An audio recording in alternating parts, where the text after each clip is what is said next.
my most recent breakthroughs was one of your lessons on contrapositives. I think that getting through that, just learning about how contrapositives work, I think that was a huge breakthrough for logic games. Awesome. That's really fantastic to hear. I'm glad that the material's been helpful to you. Contrapositives, of course, incredibly important topic, cuts across both logic games and logical reasoning pretty deeply. So I'm glad to hear that. Tell me a little bit about what's going on for you these days and how I can help you out going forward, either a challenge you're facing or a new area you'd like to unlock.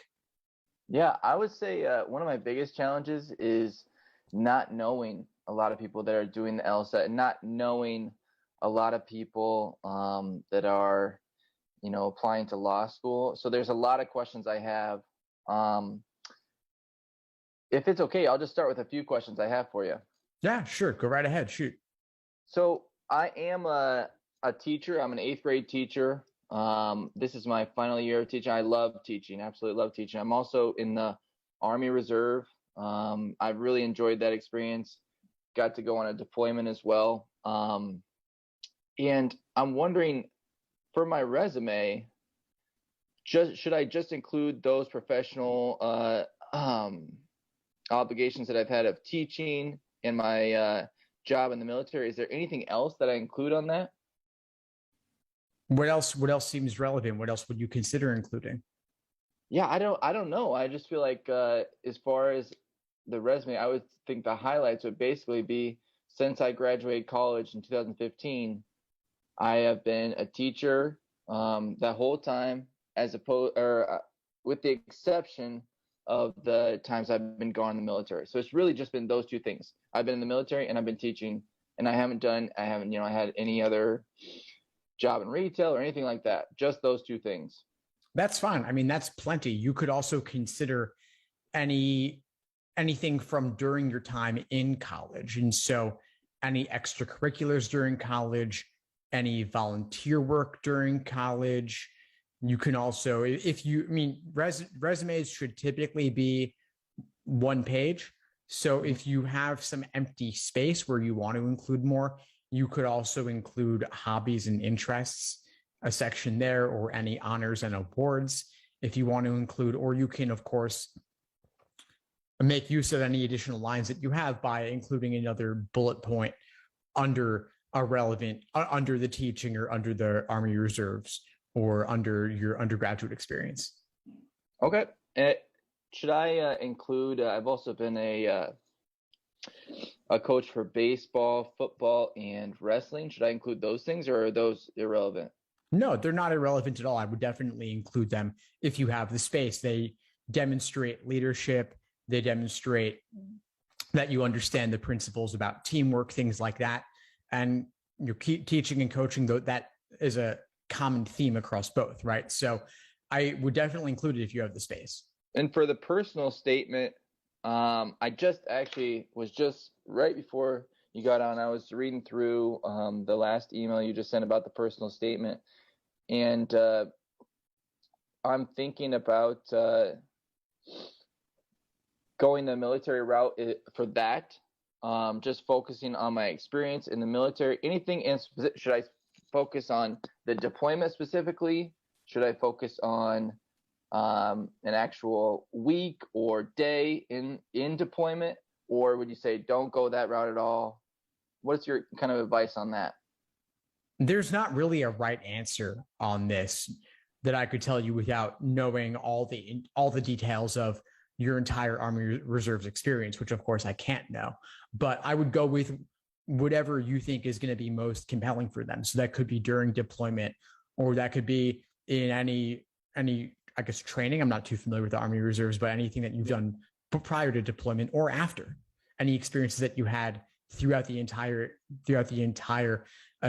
time in the reserves that you think would be most compelling for an admission officer. So stories are always good, especially for a specific hook at the beginning, including details. But think about what you really want to communicate in your personal statement, what qualities you want to show, and then you demonstrate them through the story that you tell.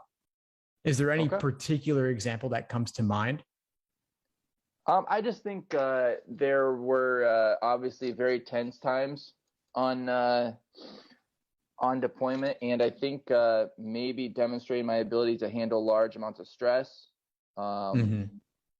just basically to perform under pressure, that kind of thing. Yeah, absolutely. And that's definitely something that I could see being easy to communicate through that. I would also talk about growth, show some vulnerability in it. And it doesn't have to be successes necessarily. You can also talk about failures and lessons learned from there. All right, perfect. Now this is a question for the writing sample. So on test day, I take the LSAT. I take one reading comprehension, one logic game sections, two logical reasoning sections. Is that correct? And then is there one more? Great question. So the LSAT has changed formats over the years. The current format is only one scored section of each of logic games, logical reasoning, and reading comprehension. And then a fourth unscored experimental section.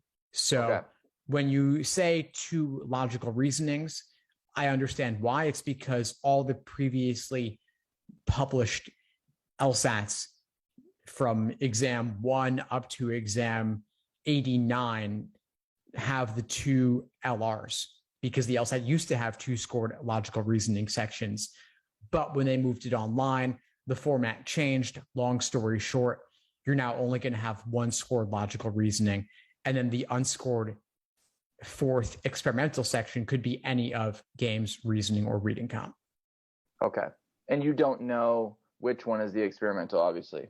That's right. It could be any type of section, and it could appear anywhere in the order of sections. It could be first, second, third, or fourth.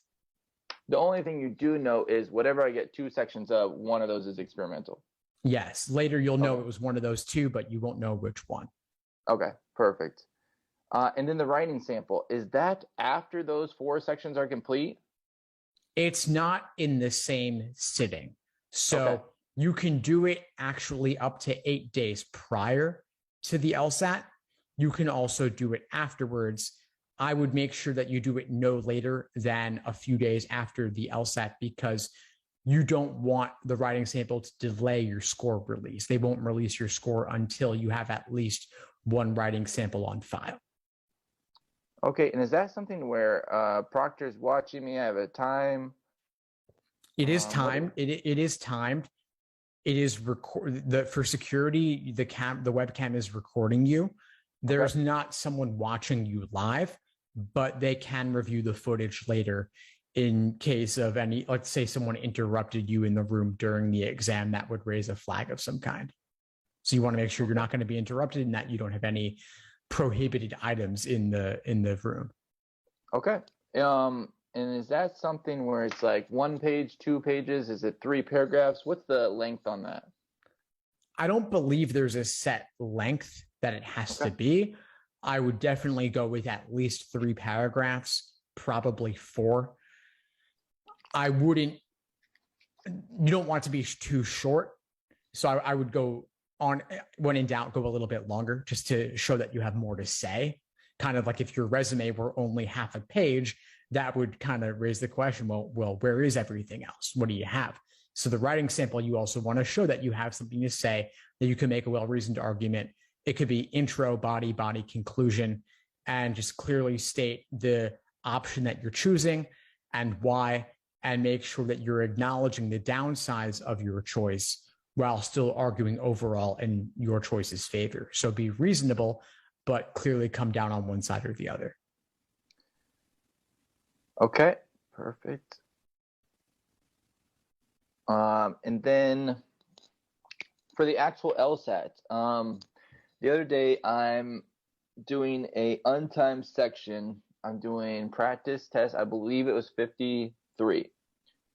And it was logic games. And I got 23 out of 23, and it took me 66 minutes.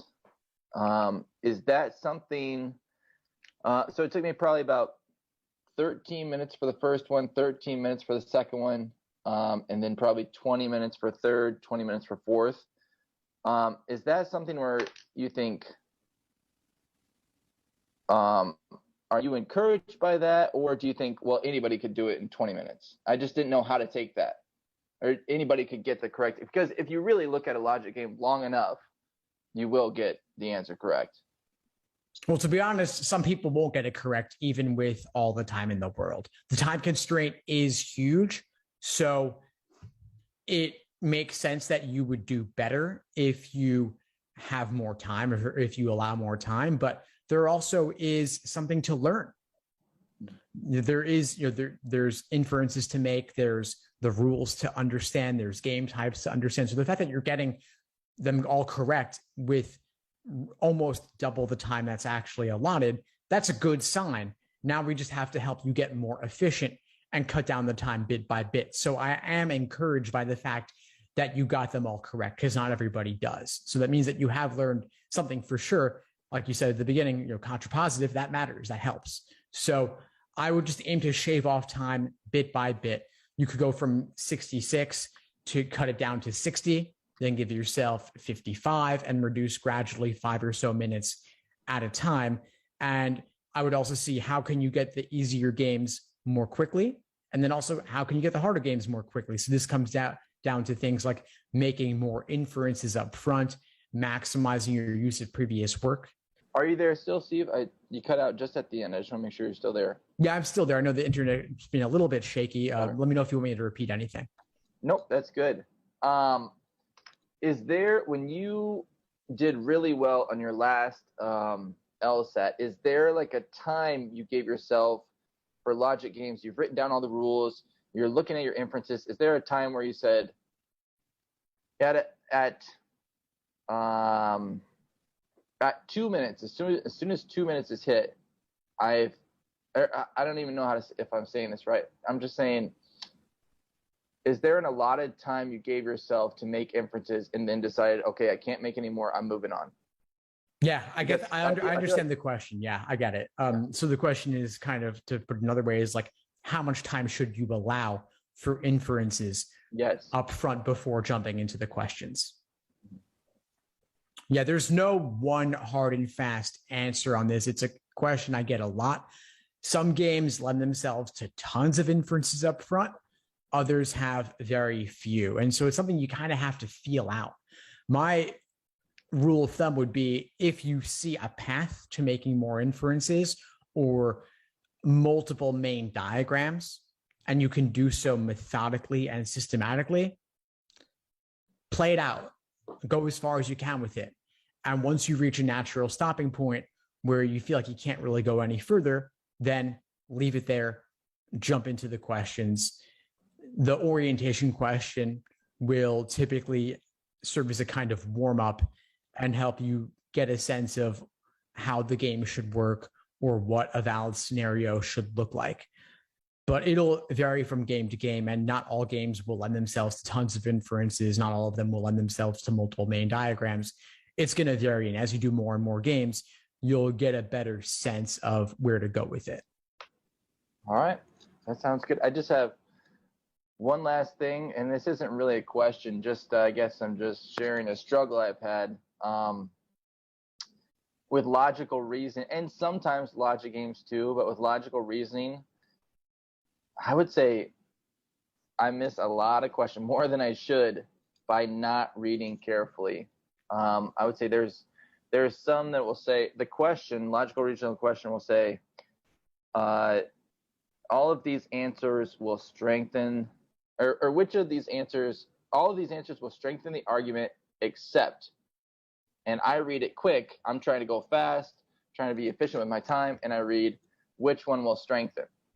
And so now, if you're looking at which one will strengthen except, now I'm looking at 4 answers that do strengthen, and it's like, well, that will strengthen, and I'm just looking for one, when I should be looking for one that will not strengthen it. So that's just a struggle I've been having. I just need to, I guess, have a little bit more attention to detail.